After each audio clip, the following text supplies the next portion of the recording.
Alors, c'est parti pour notre recherche. Vous allez devoir avoir besoin pour faire cette recherche de la fiche 59 que vous devez avoir imprimée. Si vous ne pouvez pas l'imprimer, vous pouvez tout simplement redessiner les informations de billets et écrire l'information qu'il y a ici et lire sur votre ordinateur, votre tablette, les questions qui vous sont posées. Vous répondez sur une feuille blanche aux questions. On commence. Nous avons donc sur la fiche 59 un problème. Je vais vous demander de lire le problème en ne lisant pour l'instant que l'exercice 1.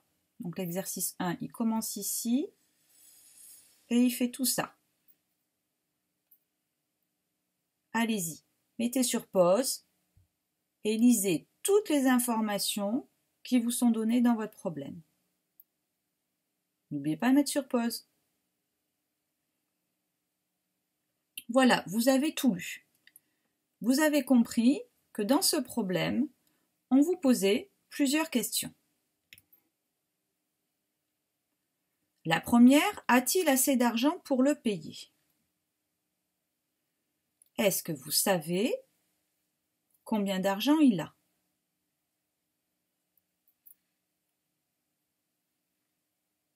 Non, on ne sait pas combien d'argent il a puisque ce n'est pas écrit. Par contre, on peut le calculer. Ensuite, on vous dit s'il n'en a pas assez, combien lui manque-t-il?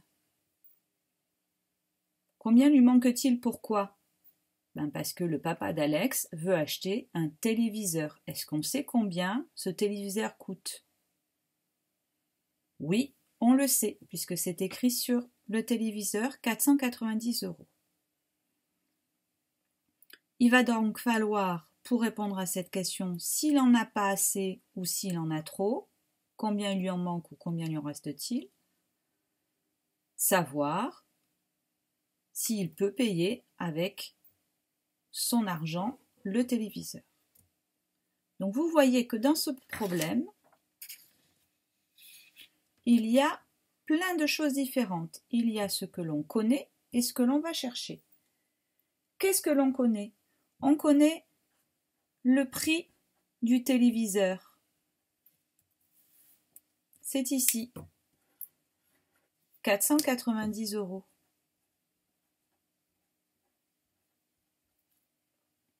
Qu'est-ce que l'on connaît aussi? On connaît l'argent du papa d'Alex.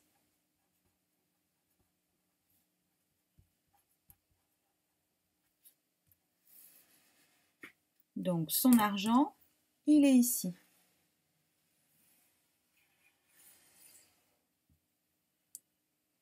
Et qu'est-ce que l'on cherche? On cherche s'il a assez d'argent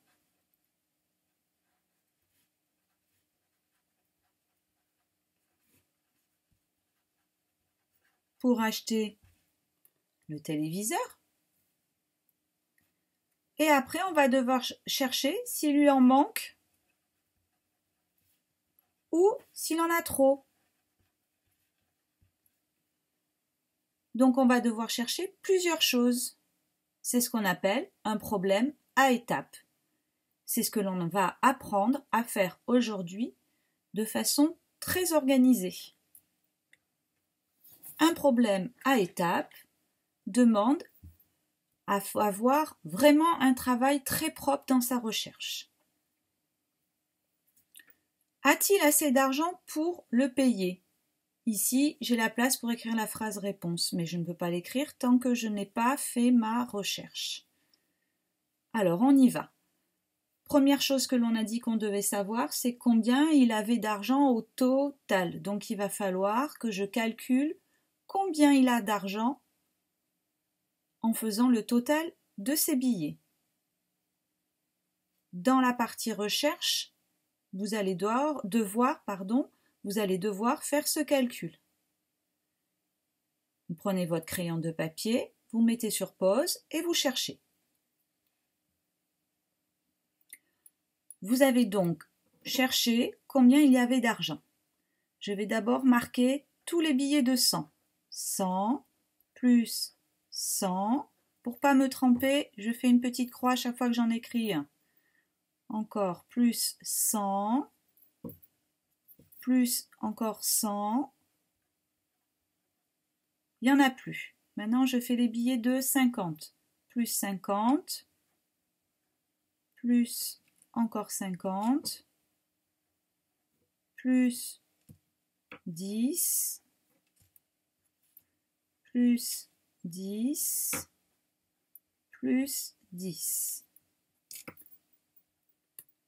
Donc là, j'ai fait avec une addition, mais vous pouvez également faire avec des multiplications.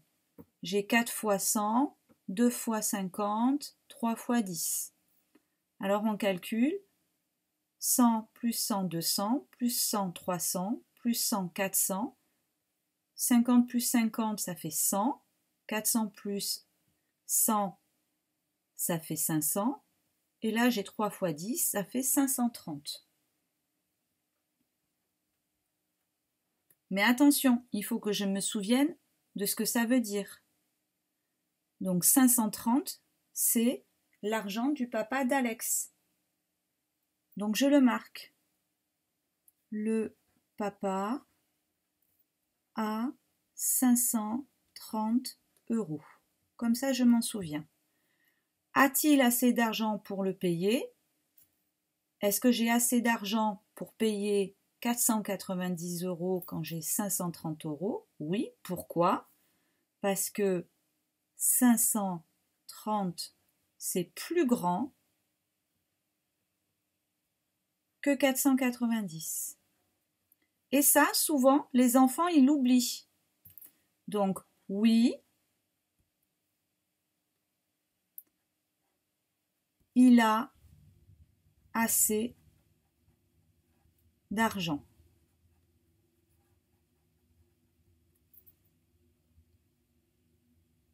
Donc vous avez bien compris que si je ne mets pas pourquoi j'ai compris qu'il en avait assez, je ne suis pas dans votre tête et je ne peux pas le savoir. Donc il faut bien mettre que 530 c'est plus grand que 490. S'il n'en a pas assez, ben nous on a trouvé qu'il en avait assez. Donc s'il en a trop, combien lui en reste-t-il? Allez, vous mettez sur pause et vous cherchez. On corrige. Combien lui en reste-t-il? Ben, il faut que je me demande comment je peux savoir ce qu'il va rester quand j'aurai payé le téléviseur. Tout simplement, si j'ai 530 et que j'enlève 490, combien il va rester? Je peux faire sur ma ligne graduée. J'ai 490, j'ai 530. Comment je fais pour aller de 490 à 530? Je passe par la centaine supérieure. Avec mes compléments à 10, je sais que là, il me faudra plus 10. Et que là, je rajoute 30. Donc, 10 plus 30, ça fait 40. Donc, il me restera 40 €. Il lui reste 40 €.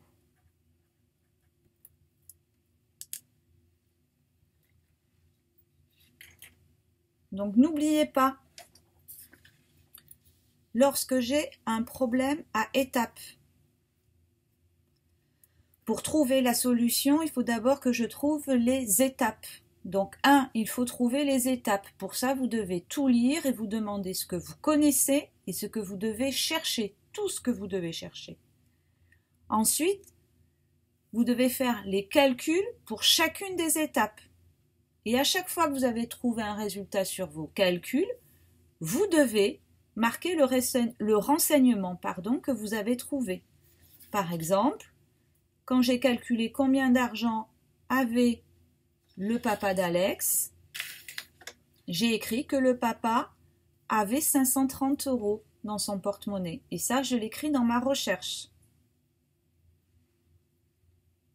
C'est bon? Alors, on va continuer maintenant. Je vous laisse faire l'exercice 2.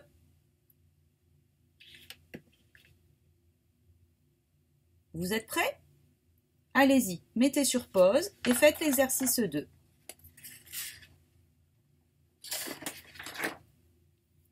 Vous avez fini l'exercice 2? On va le corriger. Avec l'argent qui lui reste, le papa d'Alex peut-il acheter 2 DVD à 15 € chacun? Alors, je fais ma recherche. Il lui reste 40 € et il veut acheter 2 DVD à 15 €. Donc 15 plus 15, ça fait 30. 40 € c'est plus grand que 30. Donc oui, il peut acheter 2 DVD à 40 €. Pourquoi? Explique ta réponse. Parce que 40 € est plus grand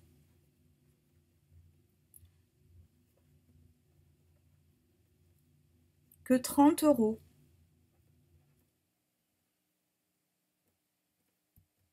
Tout simplement. Alors, je vous montre la correction.